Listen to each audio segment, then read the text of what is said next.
discretion. Maintain plus 1380. I understand your emergency. Let me know when you want to go in. Yeah, we have a part of the aircraft missing, so we're going to need to slow down a bit. Southwest 1380, speed is your discretion. Maintain at any altitude above 3,000 feet. Southwest 1380, like to start turning inbound. Southwest 1380, just start turning southbound there. There's a Southwest 737 on a 4-mile final. We'll be turning southbound. Start looking for the airport. It's off to your right and slightly behind you there.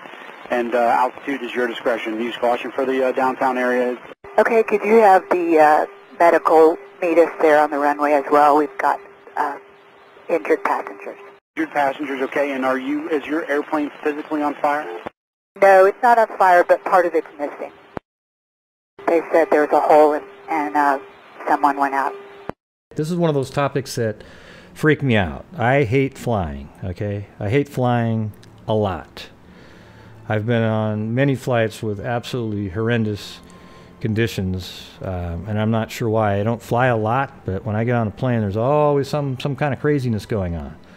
One time I got on a plane, we hit some jet stream over the Sierra Mountains. It was like, they said the winds were 200 miles an hour. That's what the pilot said. And we were going all over the place, up and down, side to side. I'm not even good on carnival rides, okay? So imagine this, you're on a plane and you get that kind of turbulence. And it really freaks me out, all right? I'll be honest with you there. Also, I was on another flight where we were flying. It was like we were at 30,000 feet or so, maybe even more, cruising altitude, 35. And we dropped 10,000 feet in like a minute. The air brakes came on at 35,000 feet. You know, the ones when you're landing where the wings extend out and slow the plane down, and we just dropped. Then they came back and started flying normal again. And then the pilot at the end of the flight was standing there, and I go, what was that? Was that normal? And he goes, oh, yeah, we do it all the time. The BS meter came up right there. I'd love to know what they were trying to avoid at that time. Ooh, maybe aliens. You just never know, right? All right, so this is a flight that landed safely today. But it was an emergency landing, and it was flight 1380 from New York to Dallas. All right, now there's a person named Marty Martinez. He was actually heading back to Dallas, apparently. And when he noticed what was going on, he actually did Facebook Live. So we actually have some actual streaming from him. Also, it looks like NBC interviewed Marty Martinez. And we can go take a look at that as well. So how long after this explosion occurs does it take before you can land? Oh, we were like the plane was. It felt like it was free falling, going all the way, going down, and we were probably like going down to like 10, 15 minutes. And of course, everyone's freaking out. Everybody's crying. It was the scariest experience. So at this point, you don't know what's going on. It feels like the plane is descending in an uncomfortably rapid rate. You've seen this explosion. Are you hearing anything from the pilot? Is he telling you what's happening? The pilot didn't say anything until we actually had landed. And to see, once that window exploded, and to see the flight attendants all crying, we knew that something was really bad. Yeah, so what happened on this flight was that the engine apparently, we'll just say, quote, exploded, okay? We don't know if it technically exploded or not, but parts of it stopped working, made a loud sound, and then parts of it blew out, I believe, the left side window. All right, and a woman actually was sucked halfway out of the plane, and the other passengers had to pull her back in. And apparently she's in critical condition right now. Okay, but this Marty Martinez guy actually filmed from inside the plane, and we'll take a look at that in a minute.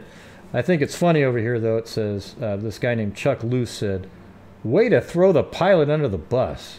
He or she was just busy saving your life. Sorry he couldn't chime in with an update." Yeah, that's exactly right. All right, you think the pilot's going to come on the plane when there's an instantaneous malfunction of a part of the plane, and he's just trying to recover the airplane and land it. All right, he doesn't need to get on there and say, and if you'll take a look outside the left window, you'll notice the...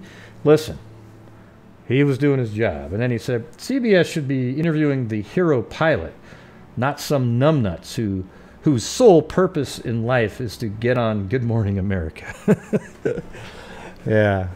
Well, I don't know about that part, that last part, but I feel the sentiment of this, the person who wrote that. That's exactly how I feel a lot of times. All right, so let's continue this interview. And meanwhile, I'm on Facebook Live feed just cranking out as much comments and things like as I could, like thinking that was going to be my last, few moments on this earth. I am actually sort of stunned that you had the presence of mind to start streaming that as you're trying to fit this oxygen mask on your face. I mean, I imagine you've never had to do anything like that before, particularly under these circumstances. Oh no, not at all. I didn't know what to do. I couldn't get any text messages out, and I felt like this was the last thing that people would see of me. And all I could, of course, think about was my family and my friends, and my girlfriend, my brother, my sisters, my mom. That was terrifying.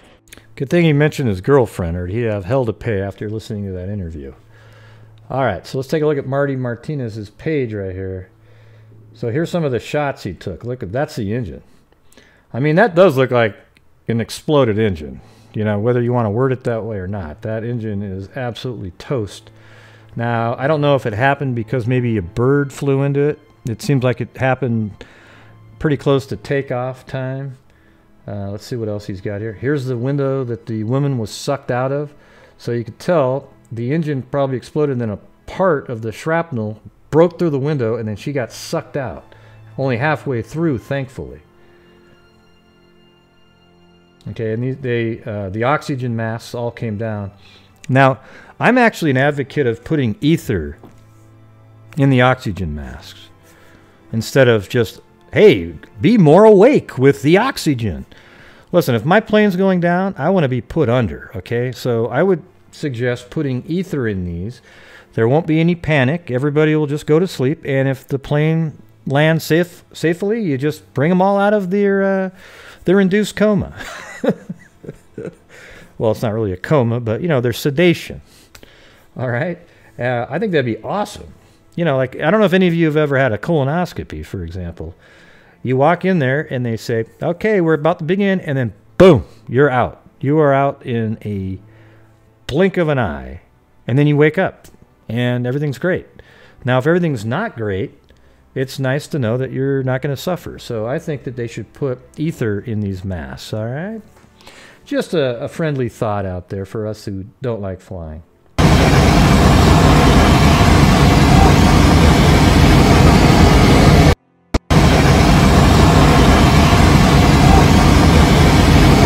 That's Marty Martinez. And that's an image of Marty Martinez. Now look at this guy here. He looks like he's just reading his iPad. Totally calm. This must be a false flag. Look how calm everybody is. They're not panicking like you'd think. Again.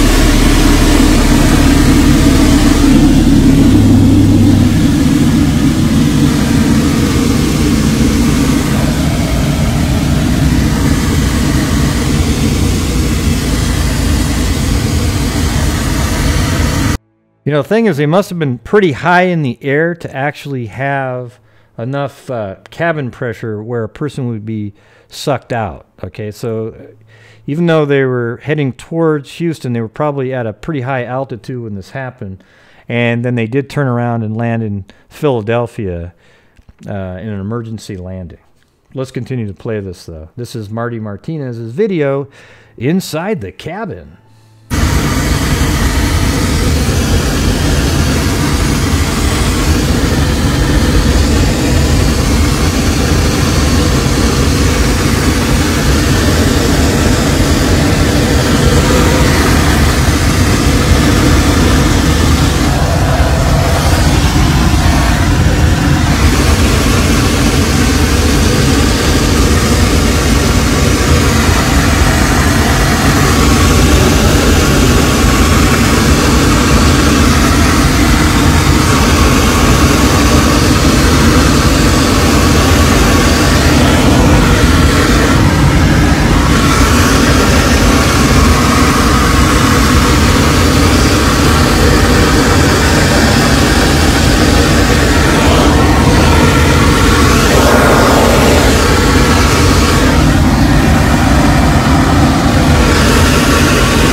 Wow, that's crazy.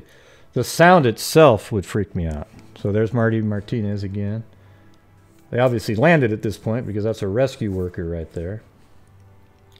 And yeah, I mean, obviously, now that I think back, it obviously was at a high altitude because they even needed the oxygen masks, right? Like if it was still at maybe 5,000, 6,000 feet, maybe 8, you wouldn't need the oxygen masks. I'm sure they would come out just as they normally do. But I don't think the cabin pressure would be high enough to suck somebody out of the plane at that point. All right, and here's a shot of that window. So the lady was probably sitting right here and just got sucked right out. I don't know what the woman looks like, but maybe those windows are pretty small. But if you were a really small person, you probably, like a child, they wouldn't be here anymore. They'd be out that window. Just taking a look at the pictures. I mean, that is absolutely crazy right there. How that got blown up. All right, now let's listen to a Fox News. I think this is Harris. If you ever watch the Fox News at all, Harris. Oh, no, I don't watch Fox News, Gray. That's faux news. News now on that Southwest Airlines flight. Harris Faulkner. Images from inside the plane. And the news from Fox 29 in Philadelphia regarding the Southwest Flight 1380 is not good. Fox 29 is reporting that one passenger that we told you about earlier, a woman, is in critical condition with head trauma. 9 other people, we're now told, were injured in what happened here. It's not immediately clear if any of the other 9 will be hospitalized, but here's what we know. A Southwest Airlines Boeing 737-700 had an engine explode. Shrapnel from that exploding engine then pierced a window. A woman inside the plane, witnesses say, got partially sucked out one of the plane's windows after that shrapnel had pierced it. The reports earlier is that there was some sort of depressurization that was involved in this too. Now it makes sense. If you're flying, something pierces a window, she gets partially sucked through it. The flight was diverted. They went to Pennsylvania instead of on to Dallas Love Field. But we wanted to show you these first inside pictures of Southwest Airlines Flight 1380. They made an emergency landing in Philadelphia's International Airport a short time ago. We'll keep you apprised as we learn more. Well, there you have it. Absolutely crazy. And that is why I don't like flying. I actually, when I'm in the plane, I keep staring at the engine, hoping that that doesn't happen what you just saw right there. So seeing these videos doesn't help me want to fly anymore in the future, okay? But hopefully this woman survives her injuries, and it's just absolutely tragic, and I'm very thankful to have these skilled pilots. Imagine what that must be like. You're flying, thrusters going, and all of a sudden one of the engine goes, and then you only have power out of one side. You have to quickly adjust the flaps to adjust for having power out of one side, and, you know, just kind of keep things going. I mean, that guy is a hero, all right? And yes, I'm sorry he didn't get on the comms and say something to you guys, all right? Marty. All right, thanks for the video, Marty. Be a little nicer to the pilots next time. He saved your life. And that's all I got for you guys, all right? So until next time, while editing this video, I was just editing the portion where I'm signing off, and my friend Ada and Beth contacted me, and unfortunately one of the passengers on the plane has died. Okay, I don't know if it's the same person that was sucked halfway out or not, because there was also a report that somebody had a heart attack, which is totally understandable in those conditions. Okay, so there could still be the passenger that was sucked out still in critical condition, and that the passenger who died was actually somebody else who had a heart attack. I don't know the actual answer to that, but I do know CBS News right here is confirming that there is one person who has died on that airplane. Okay, so I wanted to put that out there. All right, so that's sad news. Okay, so until next time, everybody be safe out there.